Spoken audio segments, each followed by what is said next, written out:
You're listening to an Airwave Media podcast. Summer always feels like the season where life loosens up. Schedules relax, and I end up grabbing the same trusted outfit whether I'm recording, traveling, or just hanging out. That's where Quince has really stepped in for me, because they focus on well-made essentials that become those everyday staples you actually live in all season long. Quince's 100% European linen pants and shirts are clutch for hot days. They're breathable, easy to throw on, and they give your rotation that summer upgrade starting at just $34. Their tees are soft enough to stay in all day, and the lightweight cotton sweaters are perfect when the air finally cools off at night. Everything at Quince is priced about 50 to 80% less than similar brands because they work directly with ethical factories and cut out the middlemen, so you're paying for exceptional quality, not a fancy label. For me, the game changer has been this Quince linen shirt and pants combo that's become my post-recording uniform. After hours in front of the mic, I can throw it on and step into the sunlight. It helps me shake off the bad trivia answers, the brain fog, and those Dutch boy impressions so I can feel refreshed whether I'm heading to a family get-together or just taking a stroll. I keep reaching for it without thinking. It works with everything, and I'm wearing it more than anything else in my closet. I use it, and you should too. And it's not just clothing. Quince has become a go-to for everything from home pieces to travel gear to everyday essentials. Make your summer wardrobe easier. Go to quince.com/triviality for free shipping on your order and 365-day returns. Now available in Canada too. That's QUINCE.com/triviality for free shipping and 365-day returns. Quince.com/triviality. This summer, Prime Video takes you back before Legally Blonde, before law school, and into the world of Elle Woods in high school. Set in 1995, this Gemini vegetarian knows exactly who she is until her family moves from Bel Air to Seattle. Packed with iconic fashion, 90s nostalgia, and a throwback soundtrack, Elle proves one thing. Law school was hard. High school was harder. From the world of Legally Blonde, watch Elle, a new original series only on Prime Video. Watch now. Recorded in Chicago, Illinois, with your hosts, Ken, Matt, Neal, and Jeff. This is Triviality.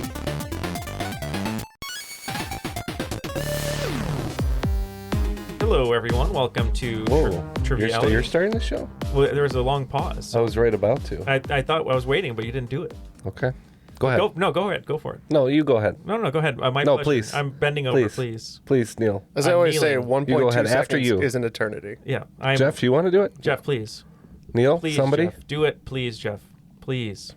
Hello and welcome to Triviality, the game where a lack of seriousness meets a little bit of knowledge. My name is Jeff, and I was forced to kick off the show today. Well, thank you. I felt unresolved until that was done. Because nobody else would. So. That's all right, though. We're here. And you know who wouldn't? Neal and Ken, who were with me in the studio. Well, I was about to. Yeah, but Ken was about to. We all were about to, but we had to have you do it. The lights were out, and I was the only one who took off. So that's right. Well, Matt's not here. He's actually at Home Depot. He's looking at toilets. We don't necessarily need a new toilet here, but he said he wanted one that warmed his bottom. So we'll see if we can make that happen.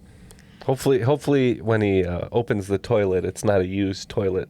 Yeah, well, yeah. Which I had that problem before. I remember that. With the toilet seat. Ken had a returned toilet seat that he purchased. I opened a brand new toilet seat box, and in it was a soiled toilet seat. Oh, wow. Somebody had returned an old toilet seat, resealed the box. That's crazy. To get their money back, and I bought it on accident. And then I had to go through this whole song and dance to show them, like, no, look, I have a soiled toilet seat that I just bought from you guys. But on the bright side, they let me pick out the most high-tech toilet seat for a low price. Oh, okay. But they didn't, because I was slighted, yeah. They didn't test your urine to make sure it wasn't your urine. It wasn't mine, no. Okay. Home Depot can get pretty in the weeds like that, I hear. They took care of me. When all was said and done, I had to go through a couple employees, though. They dropped my hot water heater during delivery, and I was really upset. And I said, "Can you at least pick it up and put it over there?" And they said, "No. Once it touches the ground, it's considered delivered." Oh wow, that's like when you drive the car off the lot and get hit.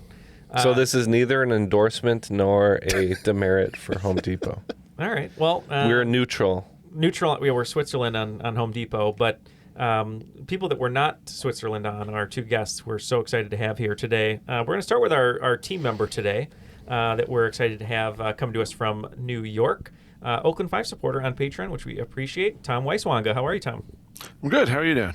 Doing great. We were talking a little bit about movies and other things before we started recording, but for those that have never heard you on the show before, tell us a little bit about yourself and what you've been up to. I'm a high school math teacher from Long Island, New York. Been doing that for almost 30 years at this point. Married with an elderly pug in the house, and recently won the B division at the American Crossword Puzzle Tournament. So Very nice. After trying to do that for the last 27 years That's or so. awesome. Wow. Now, have you ever seen the TV show Elsbeth? I have not. Okay, it's like a detective show, kind of like Miss Marple, but there was a full episode dedicated to the crossword championships, and the guest star of that episode was Steve Buscemi, who was obsessed with winning this championship and has been trying to win it for years and years. And then a murder happens at the crossword competition. So I was just curious if any murders An have excellent setup. No, the only time I saw a fist fight at a bridge tournament once, but never at a crossword tournament. So no.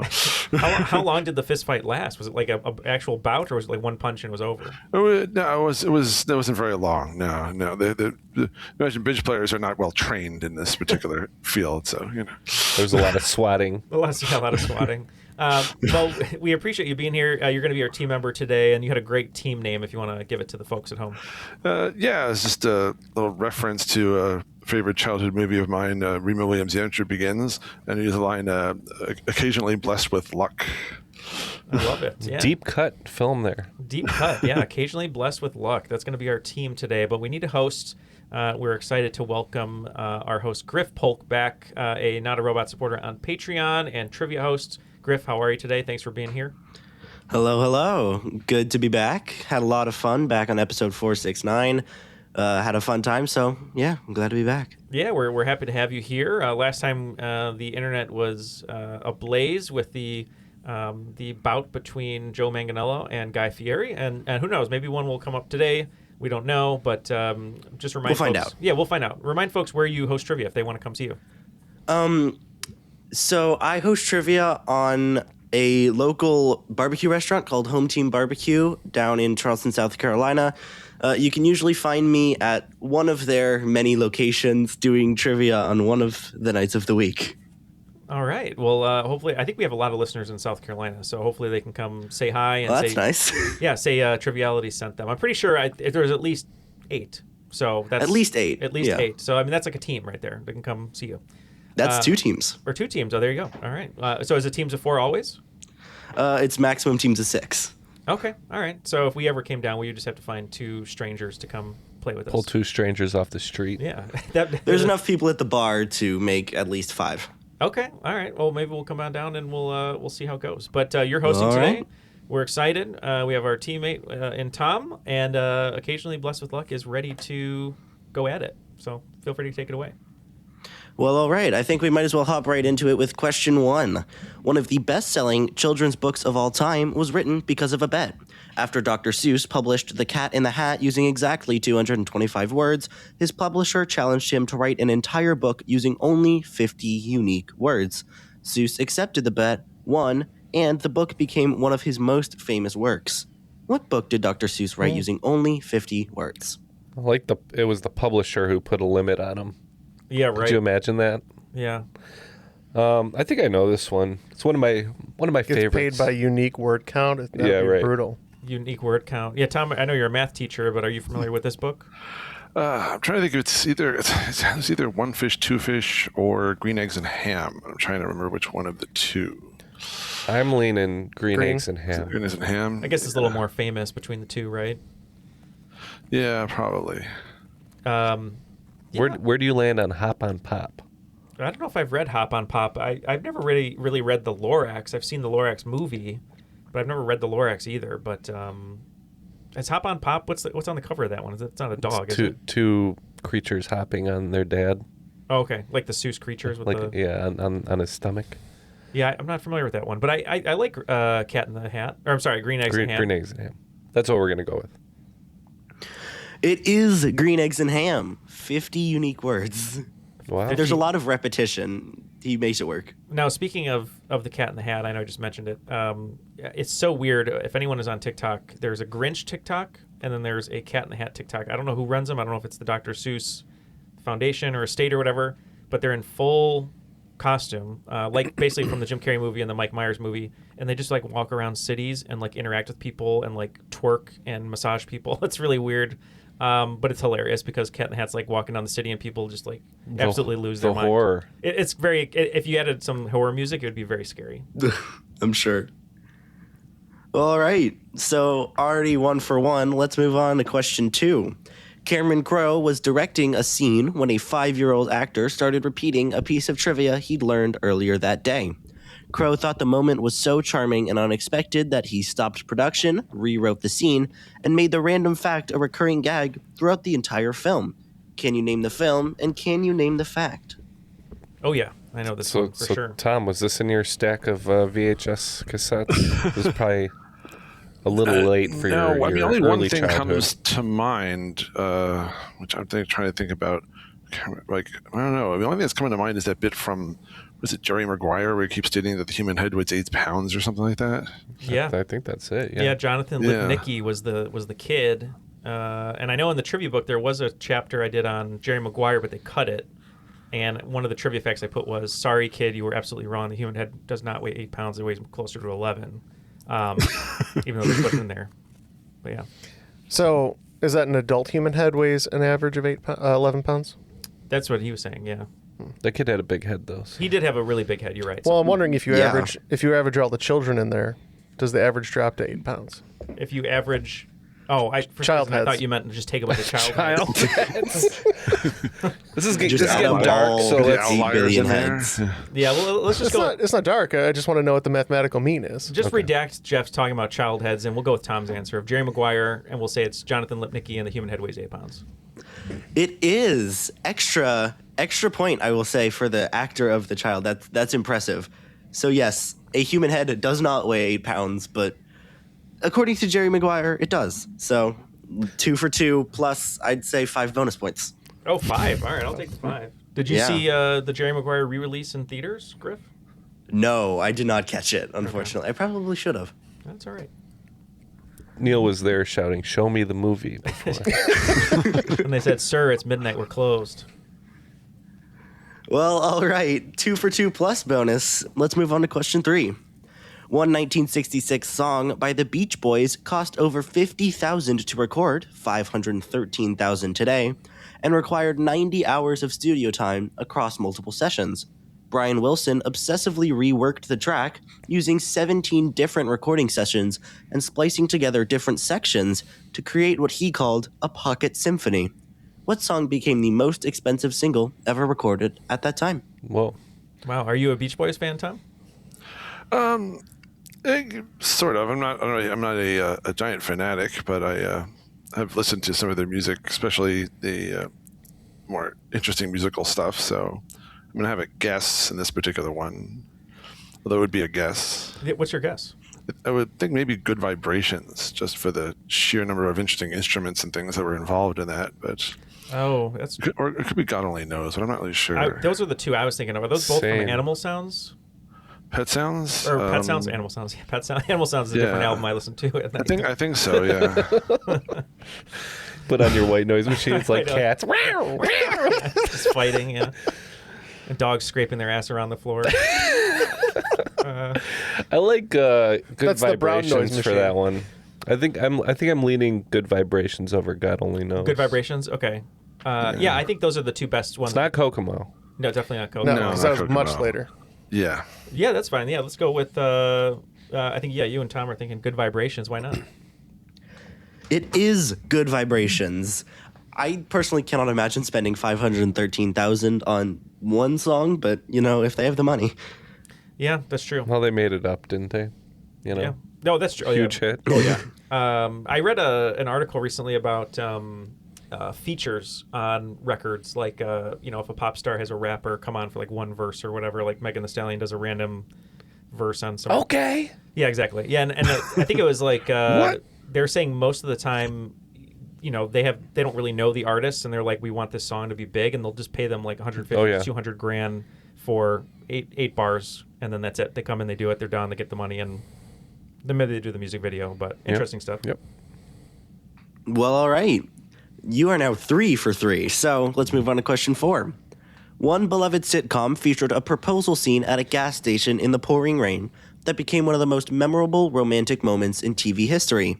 The character had originally planned an elaborate proposal, but abandoned it for something spontaneous and heartfelt. The set took 9 days to build, from real Google Street View footage and giant rain machines to make consistent rainfall. What show featured a $250,000 proposal? I did not realize that it was all like sort of built. Yeah. I would have thought it was like a found location. Yeah, but I mean the rain makes sense. You can't really plan on rain, so Right. I think I have an idea, even though I don't think I've ever seen this before. The old orifice. We're gonna say The Office. I was going to say that. It is The Office. That is Jim and Pam's engagement right there. They even built a circular road around the gas station so that if they so choose, they could have cars. Oh yeah, traveling in the foreground. Yeah. That's funny. Apparently, they're on the Merritt Parkway, which I find hilarious, as that is one of my least favorite roads in the Northeast. Yeah, not a fun road. Not a fun road. There's something so romantic about it, though, you know. The It really mundaneness is. of it all, yeah. Well, there you go. That is a strong opening run as we move to papal approval. In 2000, the Vatican officially endorsed one famous franchise, stating that it was based on, quote, ties of intense friendship and did not contain inappropriate content. The endorsement came after the franchise had already become a global phenomenon, selling millions of games and spawning a massive media empire. What franchise did the Vatican officially endorse? So this is Fast and the Furious. Jeff knows. No, no, that's No, family. friendship, not family. Yeah, friendship, not family, right. A game series. Yeah, do you play games, Tom? Yeah, although not the one that I'm thinking about. I mean, are we thinking Pokemon here? I was thinking that since they made Pope John Paul an honorary Globetrotter, that this was the Harlem Globetrotters. Oh. That doesn't sound. Franchise? I guess it's a Yeah, franchise. That's not a franchise. Yeah, and we're talking about like a game franchise, I thought. Right, Griff? A It's game franchise? There are games in this franchise. It is not just a games franchise. It doesn't seem globetrottery though. Okay. Does it? Yeah. I don't know. I like Pokemon, I'd love to see especially since they have that little anime, the anime Vatican girl. You know what I'm talking about?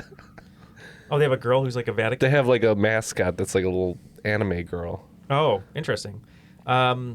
Yeah, I'm good to go with Pokemon with you guys because I would love to see the Vegas odds of Pope John Paul ever watching a game of the Harlem Globetrotters. Yeah, let's go with your answers, you and Tom. Well, it is Pokemon. And what I find probably the best about this is that very, very recently, Pope Leo blessed and signed 2 separate cards of the Pop Leo Pokemon. The Pop Leo, and that's named after Pope Leo? No, but Oh, that's he's funny. taken it up as such. All right. Luce is the official mascot of the Catholic Church's 2025 Jubilee. Gotta save them all. The little anime girl. Gotta bless them all. Be a bless them all, yeah. Well, after 5 questions, we are batting perfect, plus the 5 bonus points for Jonathan Lipnicki and his big head. So we're at 55 points. Oh, speaking of Pokemon, your brother pointed out to me that in the background of one of the Pokemon cards, there's like it's in a cemetery and there's like cross tombstones. Okay. So that means There's Christianity. there's in Christianity in the Pokemon. Pokemon world. Yeah. So Jesus died. So there's a Pokemon Jesus Oh. in Pokemon. That's funny. Oh, man. Well, all right. So let's move right along to question 6. The 1996 Summer Olympics is still remembered as one of the hottest on record, with average temperatures exceeding 90 and even into the hundreds, and high humidity making outdoor events nearly unbearable for both athletes and spectators. The host city had to install massive cooling systems and misting stations to help people cope with the brutal heat. What Olympics was one of the hottest ever recorded? It's in 1996. Oh, we're looking for the Olympic number? No. No, Olympic the host city. city. Oh, the host city. Yeah. I like how you wrote Richard Jewell on the the board. Just in case. Just in case we needed him. Well, yeah, I know. It sounds like you know that it's Atlanta. Atlanta. It is Atlanta. That is the 100th anniversary celebration Of the modern Olympiad. of the modern Olympics. That is the first Olympics that I can remember. Post-nude Olympics, basically. The You don't remember? 100th anniversary. You don't remember Basically. Barcelona? No. Tom, do you have a favorite Olympics ever? Well, it's funny you mentioned the Nude Olympics because that was a tradition in my college. So What was your event? I Pole vault. I did the year I was technically could have done it. I joined the vast hide in my dorm room and don't run around outside in the snow naked. That's a good event there. Yeah. Then there's naked hide and seek. Naked, yeah. I mean, I guess the original Olympics was all Nude Olympics, right? So. Yes. I mean, technically, yes. So speaking of nude Olympics, we were talking with Griff before that last time that he was on. We had Guy versus Joe. Mm-hmm. What was it? Was it who's hotter or was it who's hotter? I think it was who's hotter. Okay, so thinking of nude Olympics and people that might be going head to head. about- What a segue. How about Henry Cavill? Yep. And John Tapper from Bar Rescue? One rescues bars, one rescues cities. Yes. Okay. Well, yeah, and one gets you has a good. One shuts it down. One shuts it down, right? One turns you on. One turns you on. One gets you mozzarella sticks underpriced. One plays Warhammer. Yeah, all right, I like it. John Tapper. They might versus- both play Warhammer. I bet John. We Tapper, don't know for a fact that John Tapper doesn't play Warhammer. I gotta Exactly. see how We tall don't. how tall John Tapper is. I bet he's a tall guy. All right, let's continue. Let's continue 6'2". with all right. question 6'2". 7. With question 7. France is one of the most recognizable countries in the world. Its shape, which is nicknamed the hexagon, sits in the geographical center of Western Europe, surrounded by neighbors like Germany, Spain, Belgium, and Italy. Most people could name those bordering countries without hesitation, but what most people don't get right is its longest border, which is the single border that stretches much further than any of those neighbors. It's not with Spain, it's not with Belgium, or even Italy. So why don't you tell me, what country shares France's longest border? Any thoughts here, Tom? Looks like Jeff is confident. I don't know. I'm trying to think which ones weren't mentioned. I mean, it has a decent sized border with Germany. That was mentioned, right? Mm-hmm. I don't know. So I didn't say the country. Well, yes. I mean, that's the Yeah. the question, right?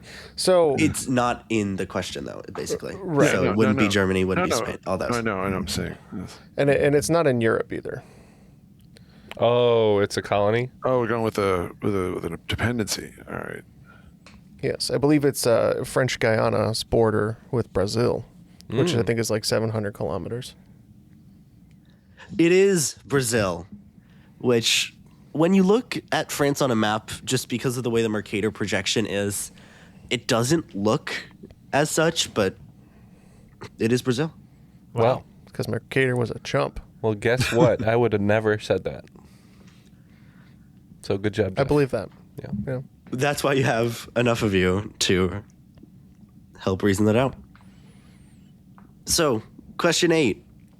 One of the grandest and most extravagant royal residences in history housed thousands of servants at its peak, symbolizing absolute power and luxury in the 17th century.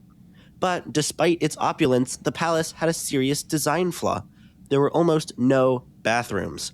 Guests would often relieve themselves in hallways, corners, and staircases, leaving the mess for servants to clean.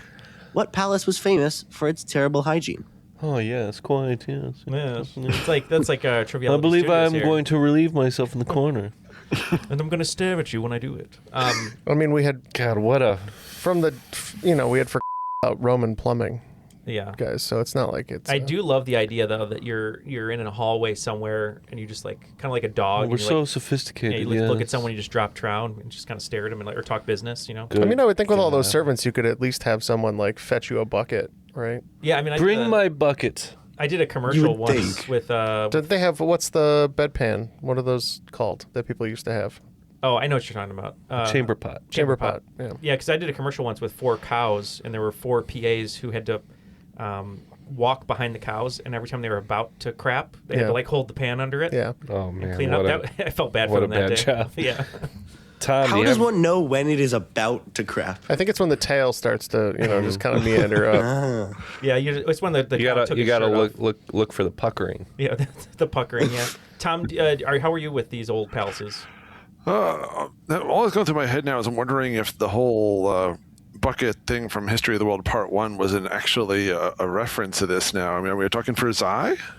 So I thought he was stuck on France. Versailles was my first guess. I mean, yeah, it's very famous. I mean, I feel like the French, perfume themselves to cover the stench of their piss-sodden trousers. If you asked me to name a palace, that's the first one I would name. So let's go with it. Yeah. Yeah. Well, I guess I am stuck on France because it is Versailles. Nice. Such a beautiful place, but it's just full of.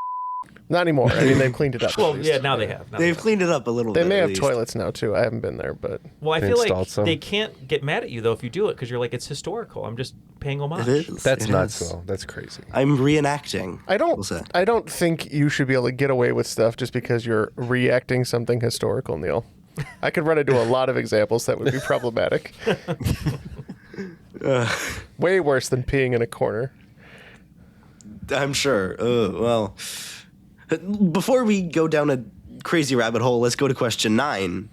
In the 1830s, one condiment was marketed and sold as a miracle medicine that could cure everything from indigestion to jaundice. A physician named Dr. John Cook Bennett even turned it into pill form and sold it as a health remedy. The craze lasted until the 1850s when competitors flooded the market with fake versions and the whole industry collapsed. What condiment was once sold as medicine? Oh, condiment. Tom, any initial thoughts? Well, again, I'm just kind of guessing. I mean, people use mustard for a lot of folk remedies. That's the one that's coming to mind. Mustard sounded pretty good to me from the outset. I know horseradish will clear my sinuses, but I don't think it's that. Do you guys remember the whole history of ketchup? Is pretty interesting. It started in China as a fish brine. Right. Yeah. It's like a Chinese condiment came here. Ketchup. I think it had that whole medicine association too, for a while. So my guess would be ketchup, and they just.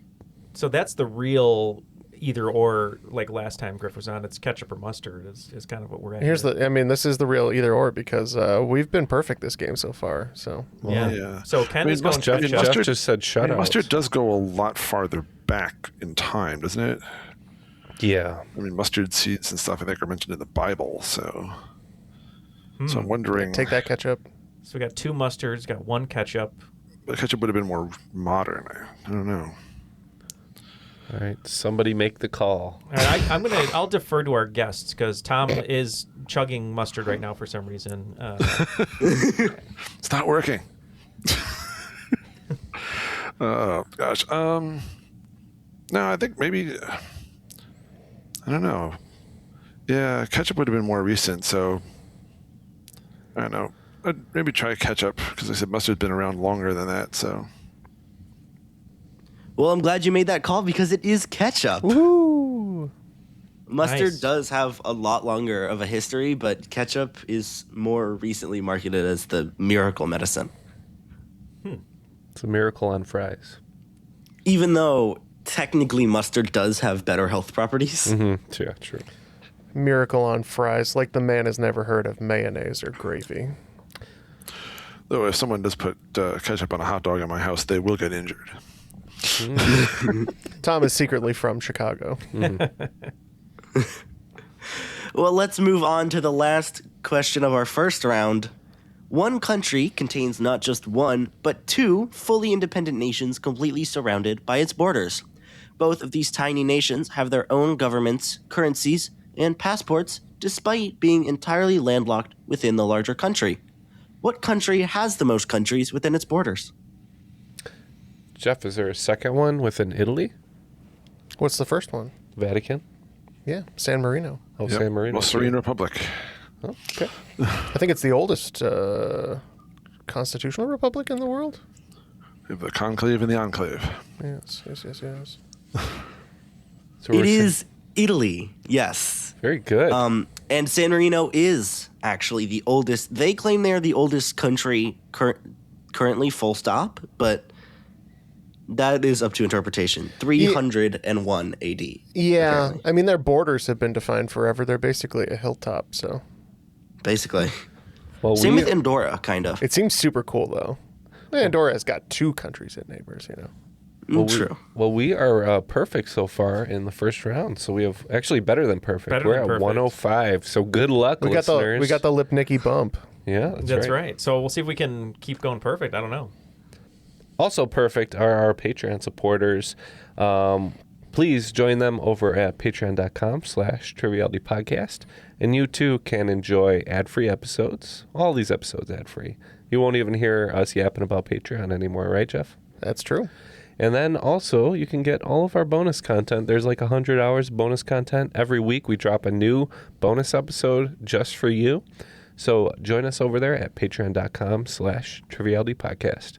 And we'll be right back after the break. Hey everyone, Neal here. Summer always changes how I get dressed. I'm a t-shirt guy. I'd rather wear a really good tee and throw on a long-sleeve shirt, jacket, or hoodie than mess with a stiff dress shirt. I want pieces that feel lighter and more breathable, that are easy but still look put together. That's why I keep coming back to Quince. They focus on high-quality essentials that feel and look amazing. Breathable linen, soft organic cotton, all the well-made basics without the luxury markup, so everything feels elevated but still effortless. For me, it's their tees that changed how I dress in summer. They're light, breathable, and actually fit the way I want them to. I can wear a Quince tee when I'm walking a couple miles from the train to work, even if it's sunny. And the same tee works when I'm doing everyday stuff or layering up to go out. Their European linen pants and shirts are also an easy warm weather upgrade to add to your rotation, starting at just $34. Their tees are soft and easy to wear, and their lightweight cotton sweaters are perfect for cooler summer nights. Everything at Quince is priced 50 to 80% less than similar brands because they work directly with ethical factories and cut out the middlemen, so you're paying for quality, not brand markup. And Quince goes way beyond clothing. Custom upholstered sofas, ceramic cookware, premium bedding. It's the kind of brand you end up recommending to everyone for everything. Elevate your summer wardrobe. Go to quince.com/triviality for free shipping on your order and 365-day returns. Now available in Canada too. That's QUINCE.com/triviality for free shipping and 365-day returns. Quince.com/triviality. And we are back, ready for some more questions here in round 2. Hopefully we can keep our perfect game up. Well, let's find out. But first, we do have an amendment to the points. We had a question about ketchup, so we're going to give John Taffer a point. All right, in the lead. He is in the lead 1-0. So let's move on to 11 and hope this. Tapper. No, No, Tapper. that's Jake Tapper. There's Jake Tapper. Jake Tapper. CNN. Yeah. Well, I know Jake Tapper. I thought they had the same last name. Taffer. Taffer, yeah. My Taffer, mistake. I think. Let's show the man some respect. Put some ketchup on his name. Mm-hmm. Well, I think he's going to get another point, as we're going to find out with question 11. One of the most popular salad dressings in America was invented in the 1950s by a plumber working in Alaska who later moved to California. Guests loved his newfound dressing so much that he started selling packets of the seasoning by mail order, and it eventually became a billion-dollar brand. What dressing brand did a plumber invent? Ooh. A brand. Brand. Do you think that when he went to California, that he maybe started a hotel, like restaurant, like Hidden Valley? Yeah, I was thinking Hidden Valley, like, yeah, ranch. Ranch, yeah, that's what I'm thinking. Yeah. The only a other lot big more sense to me than Paul Newman being a plumber it's not before. Paul Newman. It's not me, right? Ken. Yeah, it's not Ken's- Ken's dressing. Ken's yeah. dressing. So it Forgot must about be- Ken's. Yeah, you got to ask me permission before. That must be you like use $100 Ken's. million brand then. Yeah. Yeah. So- I don't think I hit the bees. I think Hidden Valley. I mean, nobody knows more about dressing than Neal. That's true. I do Well, consume a lot of ranch. More than about ranch. Yeah. So I think we should say Hidden Valley. Well, I'm glad you said Hidden Valley because it is Hidden Valley. He opened a dude ranch and called it the Hidden Valley Ranch. And then his dressing got so popular that he started selling it and just decided to name it Hidden Valley Ranch. All right, on to question 12. During the filming of a 1990 crime drama, one actor refused to use prop money because he didn't like the way it felt in his hands. The prop master withdrew $5,000 of his own real money from the bank and gave it to the actor for the scene. After every take, the entire crew was locked down, and no one could leave until every single dollar was accounted for and returned. What film used real money on set? I didn't know that you could. Yeah, you're not Legally. supposed to legally. Yeah, it's because there's a movie To Live and Die in L.A. and they hired special people to create the fake money for that movie for Willem Dafoe. But some crew members, because specifically he's a money counterfeiter. He's a money counterfeiter, so it's got to look good. Several crew members actually took that money and started spending it, and not Social Security. The Secret Service had to find those people and those bills. But yeah, normally it's illegal. You're not supposed to use tender for real. I don't like the way it feels in my hands. You said 1990? I did say 1990. With money, $5,000 in money, 1990. I don't like the way money feels in my hands at all. Well, recently I was watching an episode of Daredevil, and there's Yeah. a scene with a close-up of like some money, and it's $10 bills, but Hamilton looks crazy on the money. Tom, it looks like you had a thought. I'm trying to think. I'm not great on years at movies, but somehow the movie Casino just comes to mind as one that it would make sense to have a lot of money. I mean, would Joe Pesci pull that kind of move? I don't know. I like your thought, actually. I think Casino's 95, I believe, but Goodfellas is 90. So that maybe might make Goodfellas? sense. Yeah, it's a good thought. Yeah. Same realm that you're talking about? Yeah. Looks like Goodfellas. Well, I'm glad you're saying Goodfellas because the perfect game continues. Oh, we saved it. Well, good thought there, Joe Tom. Pesci has linked the save there. It was Joe Pesci. It was Joe Pesci. It was a scene between Joe Pesci and Robert De Niro. Okay. Sources differ on who actually said that. And I know it may have something to do with the rule that's the law that says you're not allowed to take pictures of money. It's like a sort of a counterfeiting rule or something like that. And so it's also probably a bad idea to have large amounts of cash floating around, sets. You can buy a ton of fake cash on Amazon, actually. Oh, I have a bunch. You can. Yeah. And then buying fake cash became popular enough that a famous art company is the best way to describe it. Mischief created blurred money, which is just a brick of what looks like money, but it's blurred. It's really interesting. For background. That's cool. Kind of, yeah. Well, with that, the perfect game continues on to 13. One type of pizza was created in 1889 specifically to honor a visit by the Queen of Italy. The Pizziolo designed the pizza to represent the Italian flag.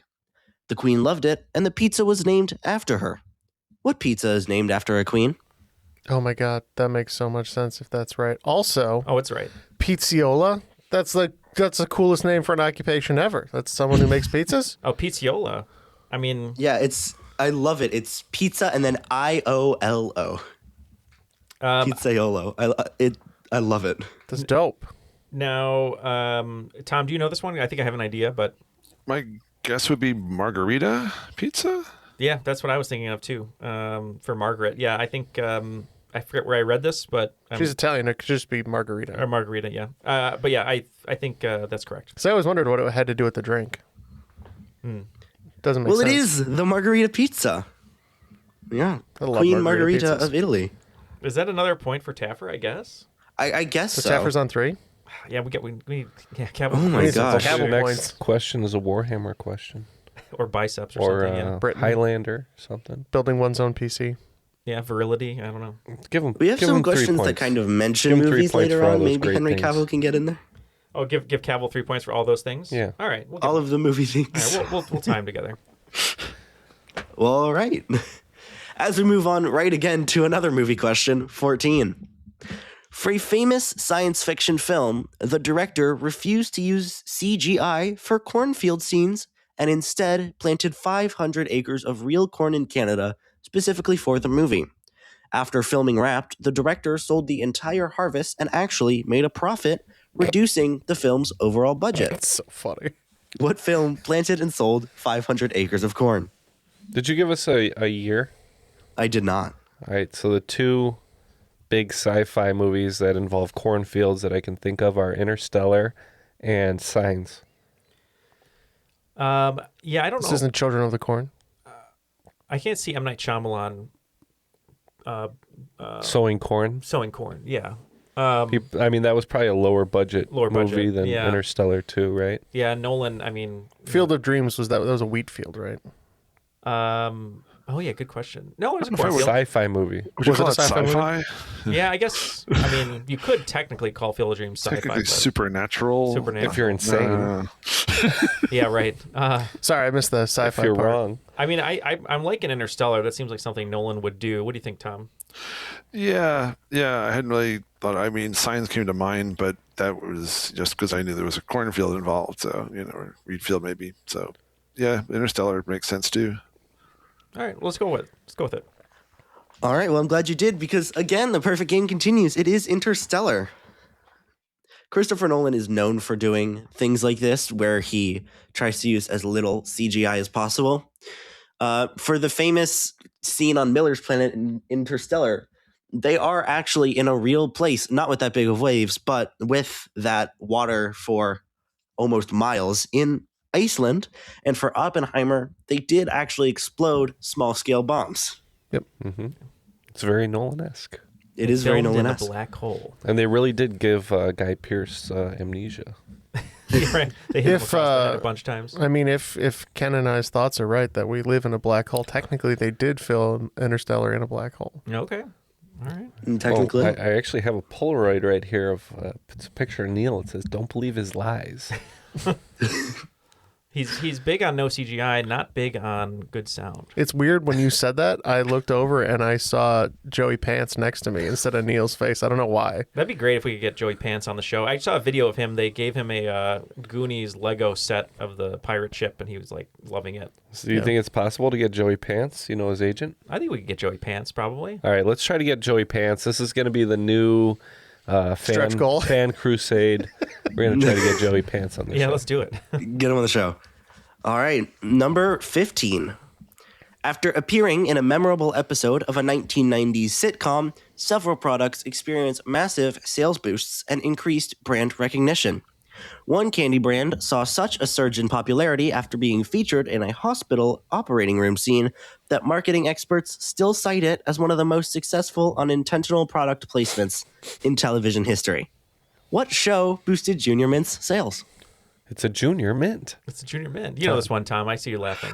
Yeah, the funny thing is that this show was so pervasive. I didn't really even watch it. I don't even have seen the episode. But is that the reference to when Kramer drops the Junior Mint into the body or something, or the operating theater on Seinfeld? Yeah, Yep. that's right. Yeah. And then there's the Twix too. Wild to me that they would have allowed that back in the day, just like that type of observation. It is Seinfeld. It is Seinfeld. Yeah. Didn't actually pay for that product placement, but got it nonetheless. Oh, they didn't? Okay, well, it worked out for them either way. It time I really walk worked in- out for them. Every time I walk into Neal's house, I just hear burr, burr, burr, burr, Actually, burr, speaking of that, there's a new thing you can buy that hooks to your door, so anytime the door opens, it sets off the bass. It's pretty funny. All right, after 5, we're still thankfully perfect with Tom's help, and we're at 155 with those Lipnicki bonus points. Well, all right. Let's move into question 16. Friday the 13th is one of the most recognizable horror franchises on Earth. The mask, the lake, and the name Jason are, of course, all culturally embedded. The movie Scream even used it as a trivia question that got a character killed. But the killer in the original 1980 Friday the 13th film is not Jason Voorhees. Who is it? Tom, you know this one, I can tell. The funny thing is, I got this from a different podcast, but it's I know. There's more than one, So That's outrageous. I drive for more than an hour a week, so But well, it was his mom, right? I don't remember her name. Right? It was his mom. She had the cable knit sweater, and I'm pretty sure her name was Pamela Voorhees. I know it might be wrong, but I'm in love with Jason's mom. Phones away and had the same. Yeah, that was the original song. No, I loved the original killer because my mom has the same haircut, and when I was a kid, she had the same haircut. So she used to dress up as Pamela Voorhees, and so Was it the same haircut? Yeah. That she has now? yeah, basically, yeah. It is Pamela Voorhees, Jason's mother. Soon to be played by Linda Cardellini in the new miniseries coming out. So hot Jason mom for Is Ken. it called Voorhees? Not just for Ken. Linda Cardellini's a good-looking lady. I believe it's called Crystal Lake. Okay. Yeah. Well, let's move on to 17 and hope that we can make this perfect game last. At the 2017 Academy Awards, Warren Beatty opened the envelope for Best Picture and hesitated long enough that his co-presenter snatched it and read the winner aloud. The La La Land cast walked on stage and started giving speeches before anyone realized what had happened. They had been given the wrong envelope. The prize should have gone to Moonlight. But who was that co-presenter that snatched away that envelope and starred in Bonnie and Clyde? I like how Warren Beatty had the wherewithal to just be like, I don't think this is right. Yeah. What? I mean, it's not like he would have been briefed. Is it just because he saw the category and was like, wait, that's not the right category? Or Yeah, they weren't briefed, because no one had seen the envelope. But I think they saw Emma Stone's name. Yeah. yeah. That's right. So, This yeah. was Best Actress? Yeah, she was Best Actress. Actress, yes. Extras. Extras. Extras Hollywood. I think this person was still confused about if his daughter, mother, Right, she didn't sister. know. Right. Who she was with, how she belonged to them. Yeah. Yeah, you can go ahead. You got it. Faye Dunaway. Yeah. It is Faye Dunaway. She's my daughter. She's my sister. I think this perfect game is looking more likely as we go on. Fingers crossed. Don't jinx it. I will do my best, but it's all down to the questions as we move on to 18. Paul McCartney woke up one morning with a melody full-formed in his head. He was so convinced he must have heard it somewhere that he spent weeks playing it to other musicians, asking if they recognized it. Nobody did. He recorded it with a temporary placeholder lyric, "Scrambled eggs, oh my baby, how I love your legs," while he figured out the real words. What song was it? Who would put those? Well, to be fair, when me and my music partner write demos now, we name it something, the demo, something so stupid that we won't get attached to it. Mm-hmm. You know what I mean? that makes sense. Because before we would like give them like sort of cool little demo names, and then we'd get too attached to the name of the demo, And then, I and see. it's hard to change it later. You couldn't kill the baby then. Right. Yeah. That's an industry term for making a hard sacrifice. Yeah. Yours is blueberry yogurt. Your name, blueberry yogurt. Blueberry yogurt. That's the demo name. Yeah. Yeah. So you knew this one. It seems like, Neal. Well, yeah, I wrote scrambled eggs down. Tom, do you know the real song? Yeah, it's a pretty classic story for Yesterday. Mm-hmm. Yep. Well, it is Yesterday. I feel that scrambled eggs and legs, it's a nice rhyme, but it's extremely disjointed. Although I do want to hear the original version with that fully mastered and mixed. I think Cavill gets a point because I like his legs. Well, and he's British. Yeah. So 4 points to Cavill. All right. We gave him a lot of leeway there. A lot of leeway. Yeah, Taffer earned his points, but Cavill is... Taffer did earn his points very well. But Henry Cavill cocks his fists. Scrambled eggs, though. Taffer. Restaurant. I don't know. Okay. Well, let's with that move on to 19. In the early 1900s, one tobacco company was struggling to compete with bigger brands. They came up with a radical marketing strategy. Hire attractive young women to walk around New York City asking random men for a light, then casually pull out and smoke their brand of cigarettes in public. The campaign shocked conservative society, but made the product seem oh so rebellious and desirable. What cigarette brand hired women to smoke in public? It was like us at I was just thinking this was our stupid idea. Geek Bowl 2017 or whatever in Boston, having people get our business cards from a young basketball team from Emerson College. It worked, though. We got a lot of new friends from there. So, what brand? Tom, do you smoke? No. Okay. No one smokes here. Nobody ever came up to you, asked for a light, and then convinced you to smoke? No, I don't know if that didn't work. No. All right, let's talk about some cigarette brands. Yeah, we'll write them down. And just to confirm, you said early 1900s this happened in, or the brands from the early 1900s? I said this sort of started in the early 1900s. It picked up speed a little later, but the seeds of this basically so this is started early then. Okay. All right, when I think early cigarette brands, Chesterfield is what comes to mind. Oh. But yeah, we got your Marlboros, Chesterfield. I mean, Camel.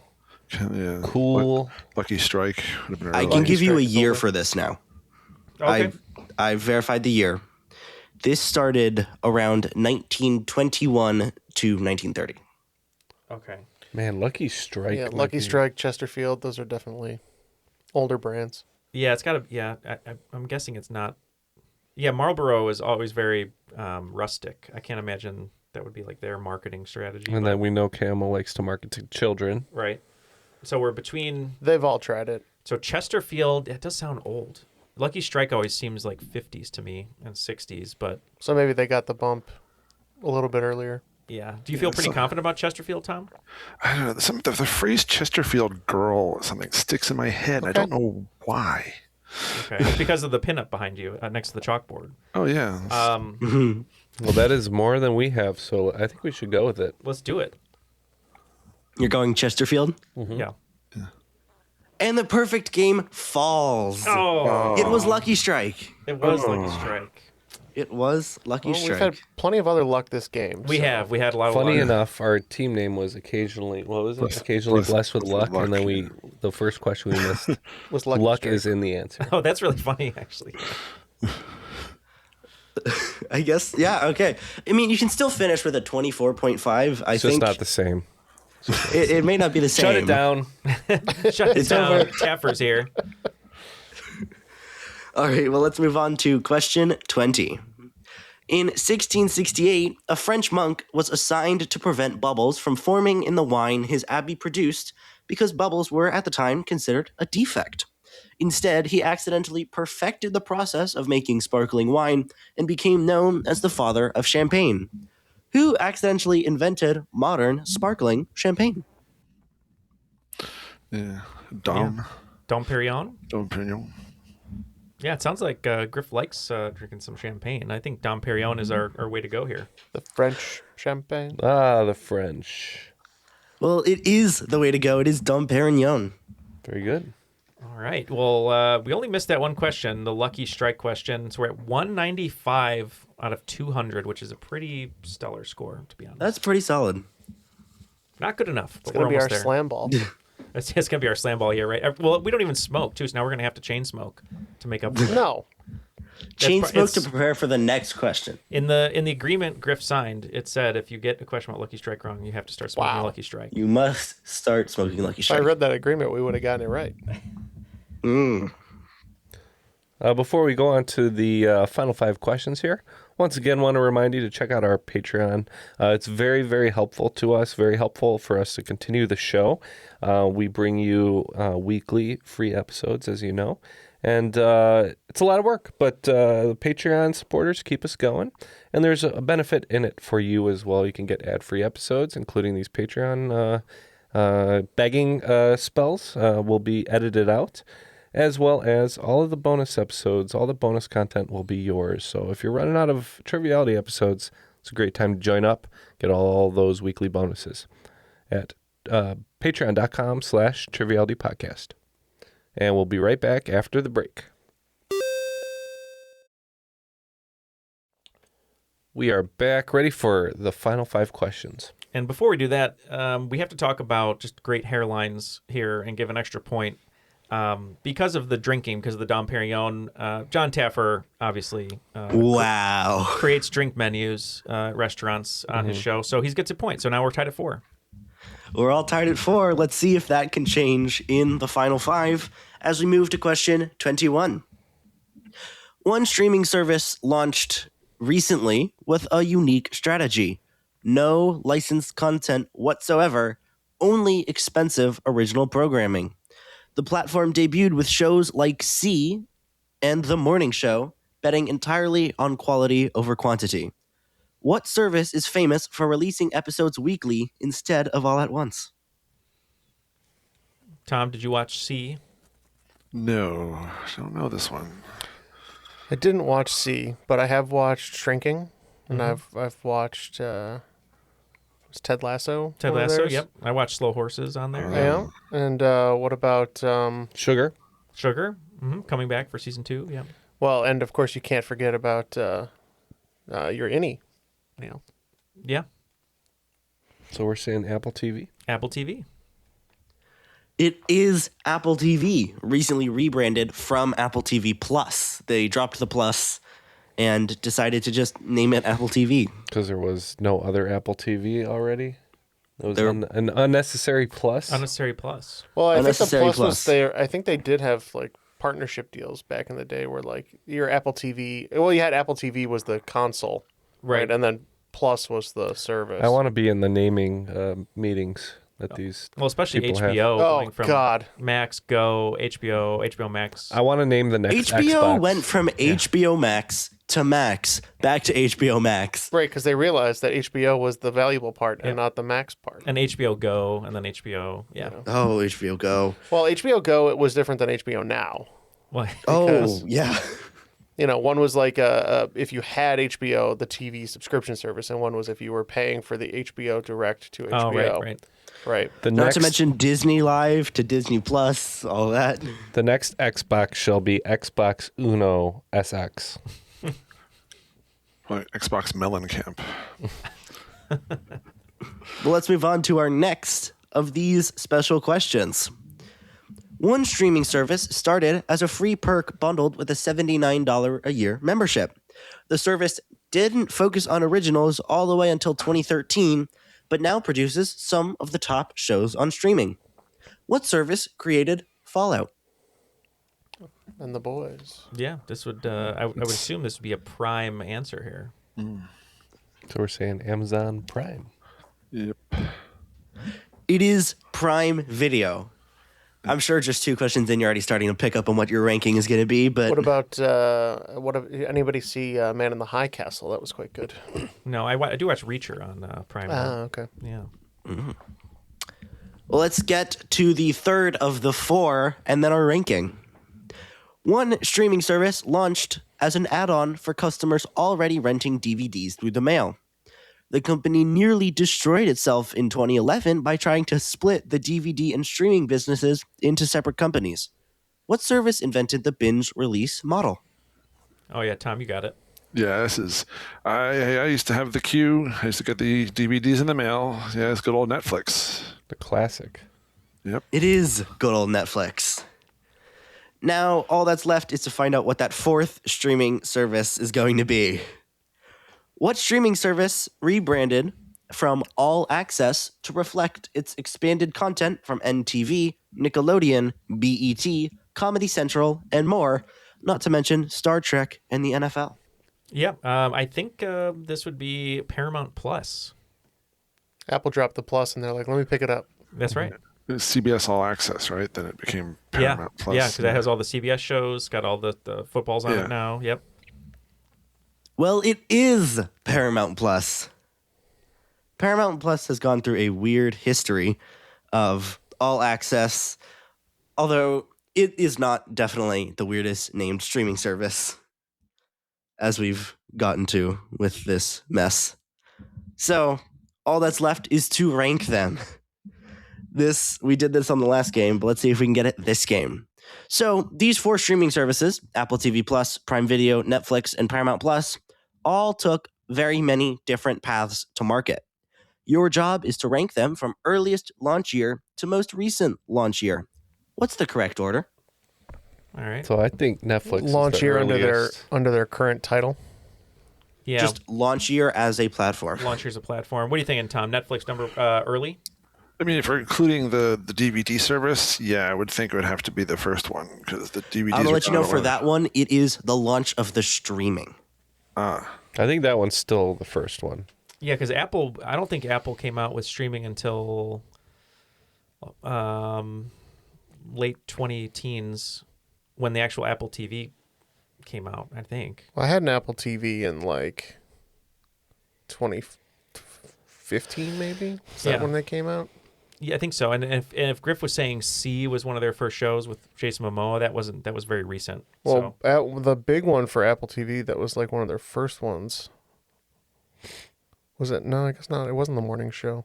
Yeah, that was after. Well, I remember Greyhound. When did that come out? That was like the first thing that hit Apple Yeah, our TV. friend Brian colored that. That was 3 years ago, 4 years ago. No, it's No, it's longer more ago than than that. The Tom Hanks movie? 2019. It's pre-COVID. Was it? Yeah. Yeah. It was 2019 then. It was right before COVID then. I would go Netflix, Apple, Prime, Paramount, I think. Prime came out. I remember watching Man in the High Castle in like 2016, 2017. Maybe 2018. I think Paramount lasts if it's the actual Paramount, not CBS All Access. Oh, Netflix, Prime, Apple, Paramount. Yeah, what do you think about that? That sounds about right. Yeah. I think he actually had mentioned in the original question about Prime coming out before they had their original. They were licensed content before they had originals. So it been a Yeah, because you could like buy movies and stuff on there. You just got it for free when you bought Amazon Prime. All right. So I think we're going to go Netflix, Prime, Apple, Paramount. You are so close, but unfortunately that is incorrect. Prime actually launched in 2006. Whoa.